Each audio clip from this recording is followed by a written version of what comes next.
Once upon a time, there was a very clean castle.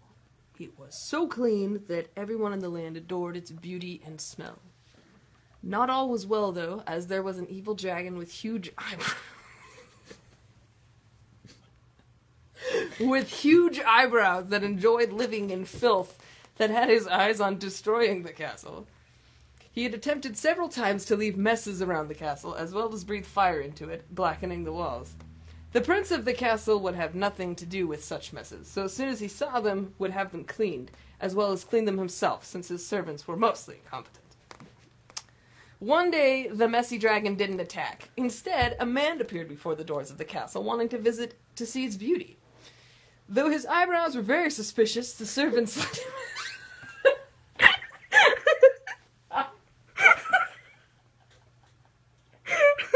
I'm not sorry. I know you're not. His eyebrows were very suspicious, the servants let him in. He acted as if he was enjoying the vast beauty of the white walls and the smell of the different potpourri and potpourri. The different potpourri. That's a French word. Yes, it is. Potpourri. And other pleasant smells within the structure. He begged that he'd be allowed to stay the night in such a wonderful place. And though he still seemed suspicious, the prince thought that, well, maybe he was kind of hot. Sorry, your face. He agreed to let him stay, and showed him to a room. That night, the servants brought the man food and drink. After they left his quarters, later on, clattering and banging could be heard from the room. The prince, still slightly suspicious, checked in on the man, and what he found made him yell in a fit of rage. There was parts of the half-eaten food everywhere. Dishware was shattered on the floor, and all of the bedding had been untucked and was in heaping piles on the bed. The man with the suspicious brows... I cannot see this.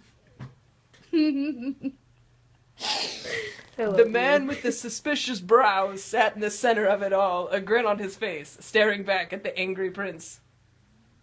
Once the prince managed to calm himself, the other man patted a spot on the bed.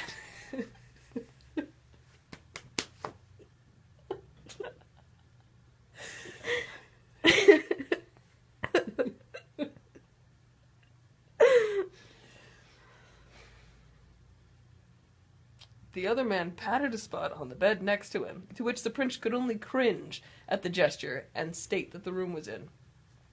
Ignoring the man on the bed, the prince left the room and returned shortly with cleaning supplies and the proper attire for said cleaning. Upon return, he did not see the other man. He growled to himself, turning his nose up, and commenced cleaning. While his back was turned, the other man revealed himself from behind the door and snuck up on the prince.